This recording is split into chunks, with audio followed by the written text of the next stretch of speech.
nous privilégions l'attente pour voir plus clair dans la situation du pays par rapport à tous les aspects. Et entre-temps, nous avons confié et mandaté le bureau exécutif de notre parti de prendre la décision au moment qu'il jugera opportun.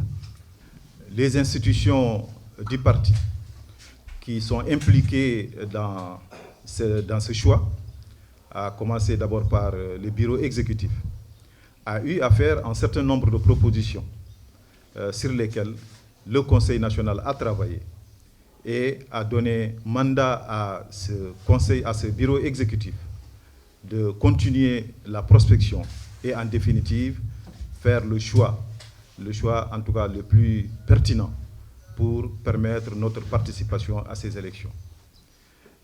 Encore une fois, comme je l'ai dit, il ne s'agit pas de privilégier une option par rapport à une autre. En tout cas, toutes les options sont ouvertes, en tout cas, et nous pensons au moment venu pouvoir informer l'opinion du choix qui a été adopté. Au moment où vous me posez la question, il n'y a pas encore quelqu'un qui ait pris la décision définitive de prendre un candidat. Il y a eu des options qui ont été avancées par certains, je crois qu'ils sont deux d'ailleurs, deux partis. Aucun autre parti, y compris le parti présidentiel, n'a encore choisi son candidat, je vous signale. Donc il ne faut pas aller vite en besogne. Tout le monde est en processus. J'ai bien vu d'ailleurs qu'il y a un certain nombre de partis qui ont discuté il y a juste 3 ou 4 jours pour savoir est-ce qu'ils vont choisir ou non un candidat unique. Autrement dit, ils n'ont pas encore choisi un candidat. Donc, il faut bien vous y faire, messieurs les journalistes. Cette année est une année particulière concernant cette élection présidentielle. Il n'y a pas de choix encore définitif à 3 mois de cette élection. Ceci étant dit, nous, ce qui était le plus fondamental, c'était de définir quels sont les critères autour desquels devraient se fonder les instances de décision du choix. Autrement dit, le bureau exécutif a proposé au Conseil national de discuter sur une proposition, un projet de résolution qui a été approuvé dans les conditions absolument quasiment unanimitaires que nos amis ont dit tout de suite. Ces critères portent sur ce qu'il y a de fondamental chez nous, à l'IFP. Parce que nous ne mettons pas en avant l'individualité ou l'égocentrisme, disons. Question sur notre problème avec le député Biram. C'est un problème. On n'a pas de problème personnel. Le parti n'a pas de problème personnel avec Biram, ni moi-même, ni Gourmou. Notre problème avec lui est une divergence politique de fond. Et elle est ancienne. Et on lui a déjà fait des observations des années et des années durant. Pour nous,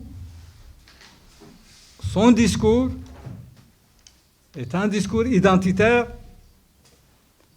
certainement pour une finalité électorale, mais le danger de l'utilisation d'un discours identitaire pour des objectifs électoraux, c'est que ça finisse par créer une polarisation identitaire. Et lorsqu'il y a une polarisation identitaire, on ne contrôle plus la suite. Le politique qui ne veut pas que ça débouche sur des confrontations, sur une violence, va être surpris que ça peut déboucher sur ça. Et c'est lui que son discours, c'est son discours qui en aura été la cause, même malgré lui. C'est pourquoi on l'a mis en garde contre ça depuis très longtemps.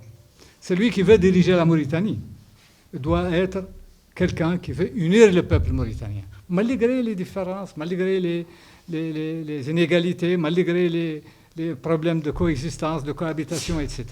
Mais c'est quelqu'un qui veut unir, qui veut construire l'unité du peuple mauritanien. Parce que l'unité se construit, mais elle aussi elle se détruit.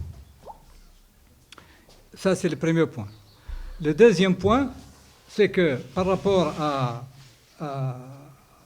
et j'ai bien dit que pour nous, il est en train de marcher sur les pas du leader Hutu, Kayibanda, qui défendait une couche de la population rwandaise très opprimée, c'est les Hutus, mais qui a considéré qu'il faut prendre pour cible tous les Tutsis et qu'il faut mobiliser les Hutus contre les Tutsis dans la perspective des élections de l'indépendance. Il a gagné lui-même électoralement en 1959.